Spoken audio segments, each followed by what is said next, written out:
नमस्कार दोस्तों, स्वागत है आपका एक शानदार वीडियो में। मेरा नाम अभिलाष कुलश्रेष्ठ है और इस वीडियो में आपको बताऊंगा यूपी एपीओ की आपको प्रिपरेशन कैसे करनी है। अभी यूपी पीसीएस ने 182 वैकेंसी निकाली है, 182 फॉर्म आपका खुल जाएगा इसी मंगलवार से ट्यूसडे को, और 16 अक्टूबर लास्ट डेट है। तो आपको कितना पढ़ना है, कहाँ से पढ़ना है, सारी बातें हम इसी वीडियो में डिस्कस करेंगे। हो सकता है वीडियो 15-20 मिनट की हो जाए, तो आप लोग पूरी देखना, आपको फ़ायदा ही होगा उससे। ठीक है। मैं पिछली बार जो यूपी एपीओ हुआ था 2022 में, उसमें 69 वैकेंसी थी और 2018 में 17 वैकेंसी थी। तो इतने बड़े स्टेट में 17 वैकेंसी या 69 वैकेंसी क्या, ऊँट के मुंह में जीरा। मैं तो प्रैक्टिस करता हूँ तो मुझे तो मालूम है एक एपीओ 6-6, 7-7 कोर्ट संभाल रहे हैं, है ना। तो इस बार वैकेंसी अच्छी है, चांस बनेगा। तो मैं भी इस बार एक बार और पेपर दे लूँगा। मैंने 2018 का अटैम्प्ट भी दिया था, 2022 भी दिया। दोनों बार मेरा मेंस हुआ नहीं, हाँ प्री दोनों बार हो गया था। तो 2018 में तो वैकेंसी बहुत कम थी, तो उसमें तो हटा ही दो। 2022 में ठीक है 69 थी, लेकिन उसमें मेरा निकला नहीं। क्यों नहीं निकला वो मैं बताऊंगा, क्यों नहीं निकला। कुछ गलती हुई मुझसे, तो इस बार वो गलती हो सकता है हम लोग ना करें तो एक अच्छा रिजल्ट हो। खैर शुरू करते हैं। तो सबसे पहले तो सिलेबस की बात करेंगे। सिलेबस यूपी एपीओ का इस बार चेंज हो गया है। जो पहले आईपीसी सीआरपीसी एविडेंस आते थे, अब बीएनएस बीएनएसएस और बीएसए आएगा। ठीक है, क्योंकि केंद्र सरकार ने कानून बदल दिए तो नए कानून आएंगे।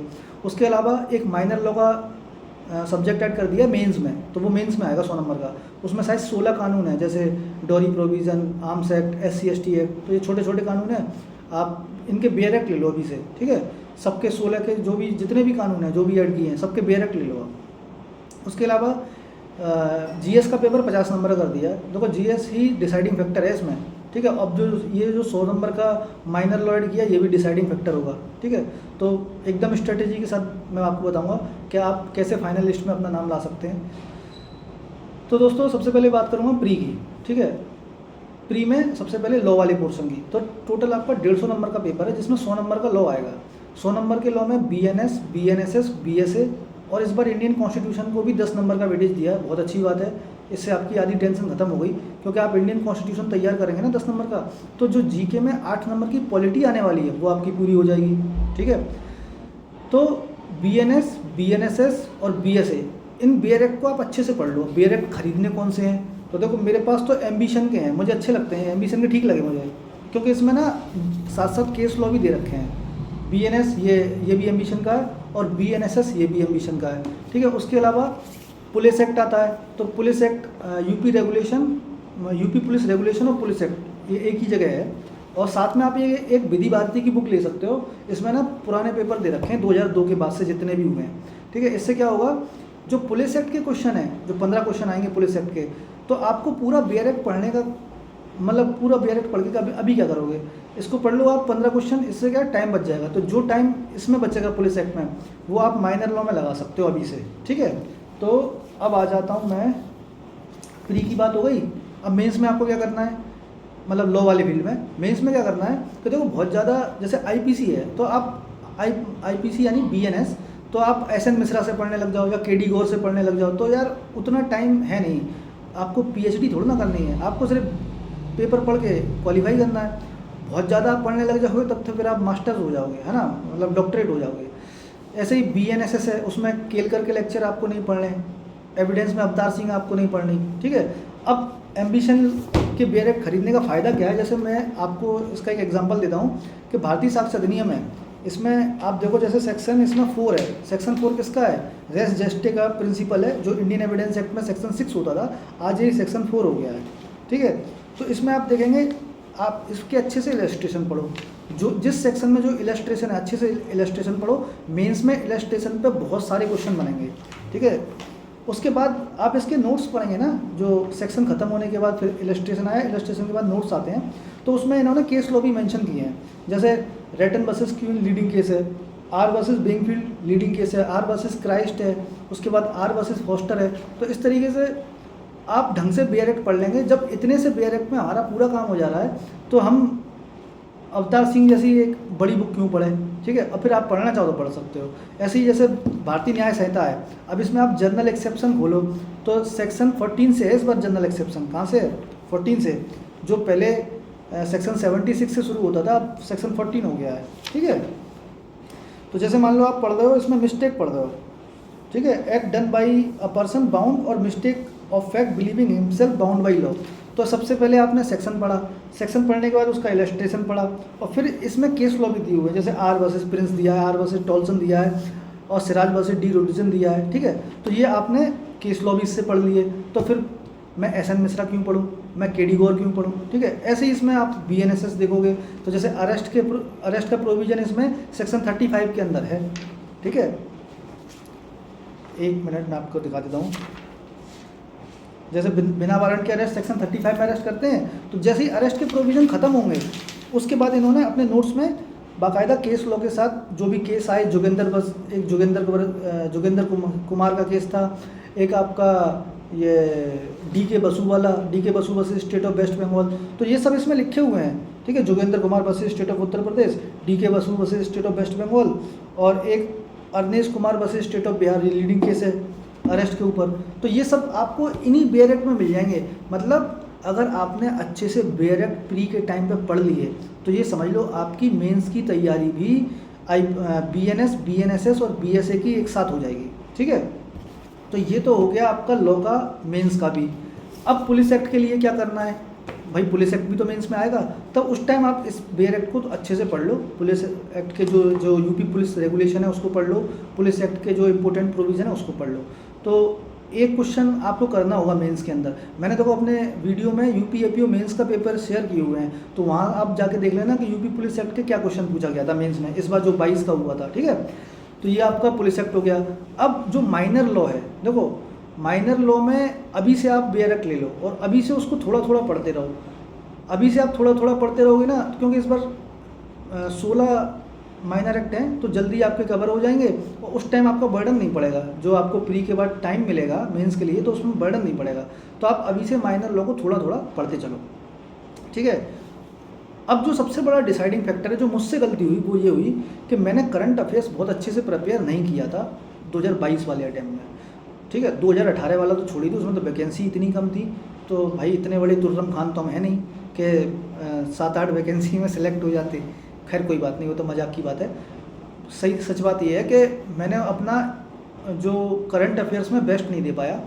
यूपी PCS की डिमांड ये है कि आपको कम से कम 1.5 साल का करंट अफेयर तैयार होना चाहिए। 1.5 साल मतलब जिस दिन एग्ज़ाम आपका मेंस का शुरू होने वाला है तो 1.5 साल का आपका करंट अफेयर तैयार होना चाहिए। 1.5 का ना कर पाओ तो कम से कम 1 साल का तो कर ही लो। अब मेरा करंट अफेयर तैयार था मुश्किल से 6 महीने का, 7 महीने का, इससे ज़्यादा मैं कर ही नहीं पाया था। और वो भी तैयार क्या था, पूरी तरीके से रटा हुआ नहीं था, ठीक है। कुछ प्रोविजंस तैयार थे, फुल फॉर्म मुझे आती थी, और हिस्ट्री के जो स्टैटिक पोर्शन था वो आता था। क्योंकि GS का पेपर मेंस में जो स्टैटिक पोर्शन आता था, क्योंकि तब 100 नंबर का था, स्टैटिक पोर्शन मुश्किल से 15-20 नंबर का होता था। बाकी 80 नंबर का पेपर पूरा का पूरा करंट अफेयर बेस्ड था। पूरी की पूरी गवर्नमेंट की पॉलिसीज़ पूछी जा रही थी, फॉरेन पॉलिसी और पड़ोसियों के साथ संबंध कैसे हैं हमारे, बांग्लादेश है आपका, भूटान है, नेपाल है, श्रीलंका है, तो ये सारी चीज़ें उस पेपर में आती हैं। मैंने पेपर शेयर किया हुआ है मेंस का, आप देख लेना एक बार जाके वीडियो में। मैं लिंक वीडियो का उसका डिस्क्रिप्शन बॉक्स में डाल दूंगा। UP-APO का जो मेंस का पेपर हुआ था वो मैं डाल दूंगा, ठीक है। तो मेरे से जो सबसे बड़ी गलती ये हुई थी कि मेरे करंट अफेयर ठीक से तैयार नहीं था। तो मेरे को GS में शायद कितना 30-20 नंबर दिया था, 28-29-30 ऐसा ही कुछ नंबर आया था मेरे। और हिंदी, अब जैसे मेंस में हिंदी भी आती है, तो हिंदी को मैंने PN पांडे से पढ़ा था। पृथ्वीनाथ पांडे करके एक बुक आती है, बहुत अच्छी बुक है, UP PCS के लिए बेस्ट बुक है, ठीक है। तो आप PN पांडे पढ़ सकते हो। और अब जैसे इंग्लिश ऐड हो गया है, तो इंग्लिश में आपको क्या करना चाहिए, जो UP PCS J के पेपर हुआ इस बार उसमें इंग्लिश ऐड थी शायद, है ना। तो उसमें आप पढ़ लो, उसमें क्या मतलब क्या पूछा उस पेपर में, तो वैसा ही पेपर इस बार भी पूछें। क्योंकि PCS J का पेपर भी UP PCS कराता है और APO भी आपका UP PCS कराता है। तो आप उसको पढ़ लेना, जो पेपर हुआ था 2023 में जिसमें इंग्लिश आई है, तो उसको आप पढ़ लेना कि कैसा पेपर आया था, ठीक है। तो आपकी इंग्लिश भी तैयार हो जाएगी। तो जो चीज़ PCS पूछ रहा है बस वैसा ही पढ़ो, बहुत ज़्यादा डीप पढ़ने की ज़रूरत नहीं है। एक तो ऐसे लिखने को आएगा, और जो ऐसे लिखने को आता है ना वो हमेशा करंट टॉपिक पे आता है, बहुत पिछला 2-3 साल पुराना, 4 साल पुराना टॉपिक नहीं होता। तो जो भी करंट में टॉपिक्स होते हैं उन्हीं पे निबंध लिखने को हिंदी में भी आएगा और इंग्लिश में भी आएगा, ठीक है। तो ये मैंने आपको पूरे मेंस की कहानी बता दी कि आपको मेंस के लिए कैसे प्रिपेयर करना है। लॉ में अच्छे से आप बेयर एक्ट पढ़ लो, और मैं तो सजेस्ट करूँगा कि एम्बिशन के लिए ले लो, क्योंकि उसके अंदर केस लॉ अच्छे लिखे हुए हैं। मैं कोई मतलब प्रमोशन वगैरह मेरा ऐसा कुछ नहीं है, तो मुझे अच्छे लगे तो मैंने आपको बता दिए। उसके अलावा पुलिस एक्ट आपको पढ़ना पड़ेगा मेंस में, अच्छे से पढ़ना पड़ेगा, एक क्वेश्चन वहाँ बनेगा। और माइनर लॉ का आप अभी से तैयार करके चलोगे तो ये आपकी कहानी मेंस तक की तैयार हो जाएगी। अब मैं आता हूँ प्री वाले पॉइंट पे, और वो जीके के पे। ठीक है, जीके में आपको क्या पढ़ना है, प्री में कैसे पढ़ना है। तो देखो जीके का मैंने अभी कल एक वीडियो बना के डाला था 2022 में जीके में कैसे क्वेश्चन आए थे, क्वेश्चन नंबर 1 से लेकर 50 का वीडियो डाला हुआ है, तो वो आप जाके देख लेना, उसका लिंक भी मैं डिस्क्रिप्शन बॉक्स में डाल दूंगा। ठीक है, अब देखो ये है इंडियन कॉन्स्टिट्यूशन का बेयर एक्ट, PM बख्शी का है, लॉ वाले बच्चों को ये बहुत पसंद होता है, छोटा सा है ना, बैग में आसानी से बन जाता है। इसे आप तैयार करोगे ना तो इसका फ़ायदा क्या है, इसका फ़ायदा यही है कि 10 नंबर का प्री में आपका तैयार हो रहा है इधर लॉ वाले पोर्शन में, और 8 नंबर की पॉलिटी ऑटोमेटिक तैयार हो गई है। ठीक है, उसके बाद ये है जनरल साइंस की बुक, ये बहुत अच्छी बुक है भाई, मैं इसी को पढ़ता हूँ, जनरल साइंस की बुक को पढ़ता हूँ मैं, मतलब PCS लेवल के लिए बहुत अच्छी बुक है, इससे बाहर सवाल नहीं आता। ठीक है, इसमें फिजिक्स, केमिस्ट्री, बायोलॉजी तीनों दी हुई हैं, और ठीक ठाक डीप दी हुई हैं, ऐसा नहीं है कि बिल्कुल ऊपर ऊपर से बताया, ठीक ठाक डीप लिखा हुआ है, मतलब आपके हिसाब का PCS के पेपर के हिसाब से सही है। अब आपको IIT का एग्ज़ाम तो देना नहीं है या AIEEE नहीं देना, तो ये बेस्ट बुक है, तो आप इसको प्रेफर कर सकते हो मेरे हिसाब से। और ज्योग्राफी की मेरे पास महेश कुमार बर्णवाल है, इसको आप प्रेफर कर सकते हो। और देखो हिस्ट्री सबसे बड़ा डिसाइडिंग फैक्टर भी है प्री में, क्योंकि 8 नंबर का तो हिस्ट्री है, और 8 नंबर का इंडियन नेशनल मूवमेंट है। इंडियन नेशनल मूवमेंट कुछ नहीं है, वो मॉडर्न इंडिया का ही एक पार्ट है। जब अंग्रेज़ों ने कब्जा कर लिया आपके देश पे, कब्जा करने के बाद फिर जो हमारे भारतीय थे उन्होंने अपनी राजनीतिक संस्थाएं बनाना शुरू की, यानी पॉलिटिकल ऑर्गेनाइजेशन बनाना शुरू किए, और देश को आज़ाद कराने के लिए उन्होंने काम करना शुरू किया, तभी देश की आज़ादी का मार्ग प्रशस्त हो सका। तो ये किरण पब्लिकेशन की है, ये पहले आती थी, अब आती है कि नहीं मुझे नहीं पता, ये मैंने 2018 में ली थी, जब मेरी LLB कंप्लीट हुई थी 2017 में। उसके बाद मैंने ये नॉर्मल PCS के पेपर दिए थे यूपी के, 2017 का टाइम दिया, 18 का दिया, 19 का दिया, 20 का दिया, फिर जब कहीं सिलेक्शन नहीं हुआ तो फिर अपने लॉ वाले फील्ड में आ गई। ठीक है, तो उस टाइम ली थी, तो बहुत ज़्यादा इसमें काफ़ी सारे फैक्ट हैं।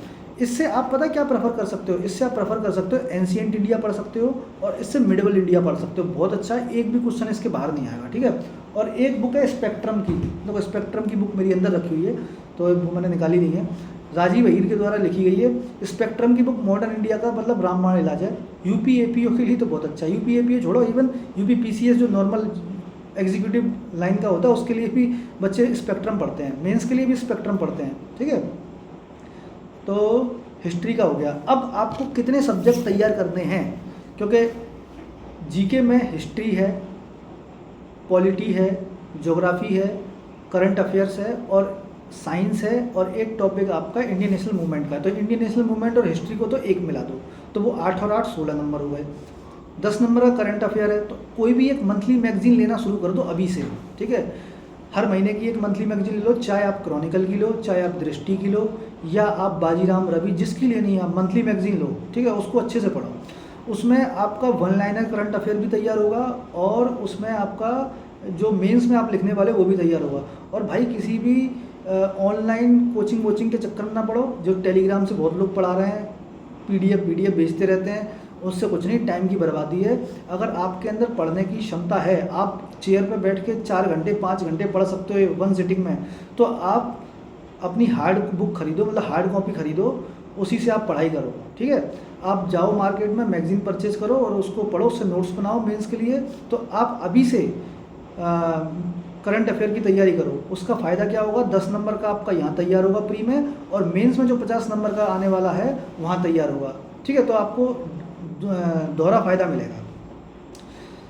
अब कौन सा पॉइंट रह गया, तो मैंने आपको बता दिया प्री में क्या पढ़ना है, मेंस में क्या पढ़ना है। अच्छा, प्री में अब आपको सब्जेक्ट तैयार कौन से करने हैं। आप चाहो तो देखो, प्री में तो सिर्फ आपको एग्ज़ाम क्वालिफाई करना है, ये आपके मेरिट में तो जुड़ता नहीं है। तो अब मान लो हिस्ट्री को आप छोड़ नहीं सकते, क्योंकि 16 नंबर आपको कवर कर रहा है। करंट अफेयर आप छोड़ नहीं सकते, 10 नंबर का प्री में और उधर 50 नंबर का मेंस में। ठीक है, तो ये दोनों तो आप बिल्कुल कवर करो। अगर आपको ये वाली बुक मार्केट में मिल जाए किरण की, तो ये ले लेना, नहीं तो किसी भी कोचिंग की बुक ले लेना एंशिएंट और मिडिवल पढ़ने के लिए, और मॉडर्न को आप उसी से पढ़ो स्पेक्ट्रम से। ठीक है, तो हिस्ट्री आप छोड़ो मत, हिस्ट्री को आप कवर करो, करंट अफेयर्स आप छोड़ो मत, उसको कवर करो। तो प्री में आपका कितना कवर हुआ, 8 और 8 16 हिस्ट्री के, और 10 नंबर आपके वो हो गए, तो 26 नंबर हो गए। और मेरा एक्सपीरियंस ये कहता है कि आप साइंस भी कवर करो। ठीक है, ये आप एक ल्यूसेंट वाली ये वाली बुक ले लो, इससे आपका 8 नंबर कहीं बाहर नहीं जाएगा, अच्छे से इसको कवर कर लो। और यूपी पीसीएस के जो भी पेपर होते हैं, चाहे वो एपीयू हो चाहे वो पीसीएस जे का एग्ज़ाम हो, भाई जीएस में क्वेश्चन रिपीट बहुत होते हैं, तो पुराने पेपर की एक बुक, किसी भी पब्लिकेशन की बुक ले आओ, ठीक है, यूपी पीसीएस की जो नॉर्मल पीसीएस का पेपर होता है, उसमें जीएस के क्वेश्चन आप ना अच्छे से रट लो। तो मैं गारंटी बता रहा हूँ 40 क्वेश्चन आपके स्टैटिक आने वाले हैं, हिस्ट्री पॉलिटी ज्योग्राफी सब मिला के। 40 में से कम 15-20 क्वेश्चन रिपीट करेंगे, तो आप बुक ले लोगे प्रीवियस ईयर की, तो वो आपको बहुत फ़ायदा करेगी, ठीक है। तो ये वाली हिस्ट्री हो गई आपकी तैयारी में, करंट अफेयर्स हो गया आपका तैयारी में, तो 26 नंबर हो गए। साइंस के आपने 8 नंबर मिला दिए, तो 26-8 कितने हो गए, ये हो गए 34 नंबर। उसके बाद जो आप संविधान पढ़ रहे थे वहाँ 10 नंबर का लॉ वाले पोर्शन में 8 नंबर आपका यहाँ भी तैयार होगा, तो 34 में 8 जब आप जोड़ोगे तो ये हो जाएंगे 42, यानी 42 मार्क्स। तो 42 नंबर का आप प्रिपेयर करोगे, तो क्या 42 में से 32-33 नंबर नहीं ले पाओगे? बिल्कुल ले लोगे, ठीक है। तो बस मेरा यही मैसेज है कि आप जब स्टडी करोगे तो आपको चीज़ें समझ में भी आएंगी, बहुत इजी क्वेश्चन आते हैं। मैंने जो पेपर शेयर किया है जीके वाला, क्वेश्चन नंबर 1 से लेकर 50 तक 2022 के पेपर का, उसको आप देख लेना। और आगे भी मैं 2018 का, देखो मेरे पास पेपर रखा हुआ 2018 का ही है, इसकी वीडियो बना के मैं डाल दूंगा, ठीक है। ये वीडियो भी आपको मिल जाएगी, भाई चैनल से बने रहो, चैनल को आप सब्सक्राइब कर लो, है ना, फ़ायदा मिलेगा। और 2022 का तो मैं कर ही चुका। अब देखो इसमें एक क्वेश्चन आया है, मैं आपको बताऊँ, मैंने वैसे बताया हुआ है, एक क्वेश्चन है इसमें, इंडियन इंडिपेंडेंट कमेटी बर्लिन में जो बनाई गई थी 1915 में बनाई थी, तो किसने बनाई थी? तो ये लाला हरदयाल ने बनाई थी, ठीक है। तो अब ऐसे ऐसे क्वेश्चन है, तो ये आपको कहाँ मिलेंगे? ये प्रीवियस ईयर का रिपीटेड क्वेश्चन है, तभी मैंने बोला आपको कि आप प्रीवियस ईयर के पीसीएस के पेपर की जो किसी भी पब्लिकेशन की बुक आप ले लो, 15-20 साल के पेपर लगा लो, ये सारे सवाल आपके ऐसे ही हल हो जाएंगे। इसमें कुछ ही सवाल ऐसे हैं जो नए हैं, मतलब हर पेपर में कम से कम 10 से 12 सवाल या 15 सवाल ही नए डाले जाते हैं। बाकी पीसीएस में तो मुझे लग रहा है ज़्यादा रिपीटेड ही पूछे जाते हैं। अब जैसे ये अफ्रीका की लॉन्गेस्ट लेक कौन सी है, तो भाई लेक विक्टोरिया सबसे लॉन्गेस्ट लेक है, और यहाँ से नाइल रिवर निकलती है, कौन सी है? नील नदी है, नाइल। अब जैसे क्वेश्चन पूछ लिया इसने कि 1887 में जो इलाहाबाद यूनिवर्सिटी का फाउंडेशन हुआ था, उसकी स्थापना हुई थी, वो किसके शासनकाल में हुई थी? मतलब उस समय वायसरॉय कौन था? तो उस समय लॉर्ड डफरिन था, क्योंकि 1885 में कांग्रेस का फॉर्मेशन हुआ, तब भी लॉर्ड डफरिन था, और 1887 में भी यही था, ठीक है, क्योंकि उसके शासनकाल 1889 तक 1890 तक था, ठीक है। तो ये सब पढ़ लो। और जो राजीव अहीर की जो बुक मैंने आपको बताई स्पेक्ट्रम की, उसमें पीछे एनेक्सर दिया हुआ है, उसको आप अच्छे से पढ़ लेना। और एक चीज़ और बता दूं, जैसे आप जब ये कॉन्स्टिट्यूशन आप पढ़ोगे ना, आर्टिकल 1 से लेकर आर्टिकल 395 तक, तो इसमें ना कॉन्स्टिट्यूएंट असेंबली के बारे में पढ़ लेना।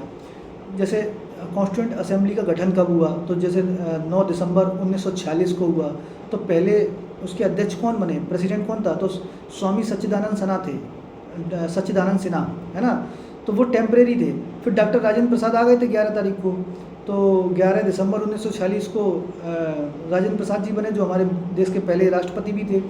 उसके बाद जैसे पंडित जवाहरलाल नेहरू ने ऑब्जेक्टिव रिजोल्यूशन किस डेट को लेके आए, तो ये सारी चीज़ें आपको मिल जाएंगी, लक्ष्मीकांत की बुक में मिल जाएंगी। पॉलिटी का ये जीके मान लो इसे। और अमेंडमेंट पढ़ लेना।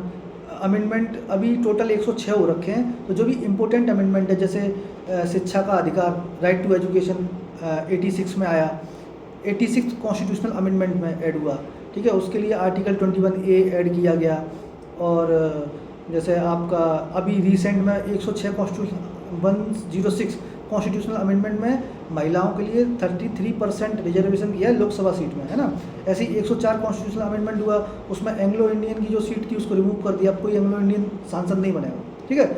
तो बहुत छोटी छोटी माइन्यूट चीज़ें हैं हिस्ट्री में। अब जैसे क्या पढ़ना है, अब जैसे मिडिवल इंडिया आप पढ़ रहे हो, तो मिडिवल इंडिया में जैसे आपके दिल्ली सल्तनत में जो भी बादशाह थे, गुलाम वंश आया, खिलजी वंश आया, तुगलक वंश आया, सैयद है, लोधी है।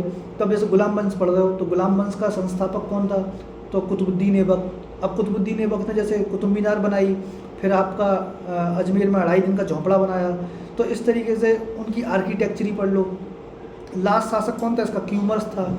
ऐसे ही फिर आपका आया ये खिलजी आए, खिलजी में Jalaluddin Khilji was the founder. और लास्ट रूलर कौन था उसका? खुसरो शाह था, है ना, कौन था, खुसरो शाह। तो इस तरीके से आप पढ़ते चले जाओगे। अलाउद्दीन खिलजी इसी से था। अब एक क्वेश्चन पूछा है पिछले वाले पेपर में 2022 में, आप वीडियो देखोगे तो एक तरफ लिखा हुआ है वंश के नाम और दूसरी तरफ उनकी राजधानी लिखी है। तो जैसे काकतीय वंश की राजधानी क्या थी, वारंगल थी। काकतीय वंश की एक शासिका थी रुद्रामा देवी। जब रुद्रामा देवी वहाँ की शासिका थी तो इसने अटैक किया था अलाउद्दीन खिलजी ने वहाँ पर, फिर ये मुँह की खा के आ गया था, यानी हार गया था। ठीक है, तो इस तरीके से आपकी तैयारी चलेगी। और क्या बताना चाह रहा था मैं आपको, हाँ, फिर जैसे आप मुगल्स पढ़ते हो तो मुगल्स का क्रम पढ़ लेना। जैसे पहले बाबर आया तो बाबर के युद्ध पढ़ लेना। बाबर ने जैसे पानीपत लड़ा पहले 1526 में, उसमें कौन हारा था, इब्राहिम लोदी हारा, मारा गया। ठीक है, तो बाबर ने अब हिंदुस्तान में और 4 युद्ध लिए, 3 युद्ध और लड़े। सबसे पहला पानीपत, फिर उसके बाद पानीपत के बाद खानवा, फिर चंदेरी, फिर घाघरा, तो टोटल 4 युद्ध लड़े उसने। पानीपत के बाद बाबर के बाद फिर उसका लड़का हुमायूं गद्दी पे बैठा। हुमायूं के बाद फिर शेरशाह सूरी ने इसके साथ युद्ध कर लिया था।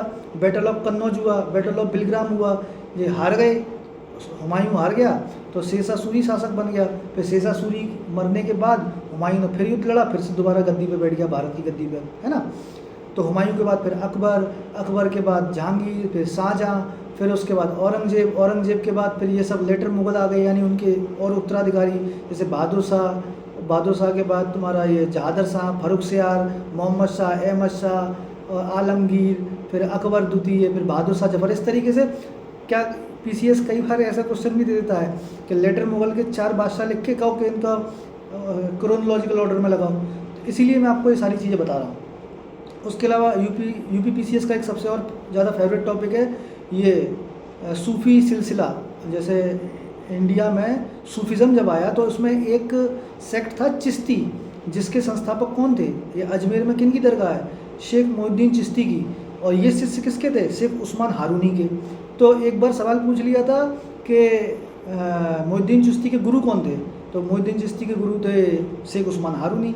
और शेख सलीम चिश्ती की दरगाह कहाँ है, ये आगरा के पास जो वो है, क्या है वो यार, बुलंद दरवाजा कहाँ बना हुआ है, फतेहपुर सीकरी में। ठीक है, तो इस तरीके से मतलब बहुत पढ़ने में मज़ा आएगा आपको, है ना। जब आप मिडिवल इंडिया पढ़ोगे, एंशिएंट इंडिया में पढ़ोगे, आप अशोक को पढ़ोगे, कलिंगा वॉर पढ़ोगे, उसने कलिंग युद्ध में 1 लाख लोग मारे गए, 1.5 लाख बंदी बना लिए, तो फिर उसने बुद्धिज़्म को अपना लिया। ठीक है, 16 महाजनपद के बारे में पढ़ोगे, पूछा जाएगा 16 महाजनपद कहाँ लिखा गया है। तो जैसे जैन धर्म का एक टेक्स्ट है भगवती सूत्र, और बौद्ध धर्म का है अगंतुर निकाय। तो इसमें बताया गया कि 16 महाजनपद हैं, हमारे हिंदुस्तान में 16 महाजनपद थे इंडिया में। ठीक है, तो अच्छा लगेगा आपको। और अगर आपका कोई क्वेश्चन है, कोई क्वेरी है, आप मुझे डायरेक्ट मैसेज करके आप पूछना चाहते हो तो आप डायरेक्ट मुझे मैसेज कर सकते हो मेरे इंस्टाग्राम अकाउंट पे। इंस्टाग्राम अकाउंट का लिंक आपको वीडियो के डिस्क्रिप्शन बॉक्स में मिल जाएगा। और बहुत ज़्यादा किसी ऑनलाइन कोचिंग, भाई देखो एपीओ की कोचिंग कोई ऑनलाइन स्पेशल एपीओ की नहीं कराता है कोई। अब पीसीएस जुडिशरी यूपी पीसीएस जे की तो कराते हैं, जैसे राहुल आईएएस वगैरह, एम्बिशन है, यार पीसीएस जे की तो होती है, पर स्पेसिफिक एपीओ वगैरह की कोई नहीं कराता है। ठीक है, तो एपीओ की तैयारी आप खुद से करो, घर पे बैठ के करो। और अगर आप घर पे बैठ के तैयारी कर रहे हो, आप लॉ पढ़ रहे हो या जीएस पढ़ रहे हो, जीएस में कोई दिक्कत होती है तो आप डायरेक्ट मुझे मैसेज करके भी आप पूछ सकते हो। ठीक है, तो दोस्तों अगर आपको वीडियो अच्छी लगी हो तो इसे शेयर करो यार, और सब्सक्राइब किया करो। सब्सक्राइबर रेट तो इतनी कम है मेरे चैनल की, बहुत कम है यार, आप लोग सहयोग करो यार। अधिवक्ता एकता जिंदाबाद। ठीक है, तो दोस्तों इस वीडियो डिस्क्रिप्शन में बस इतना ही था। Thank you.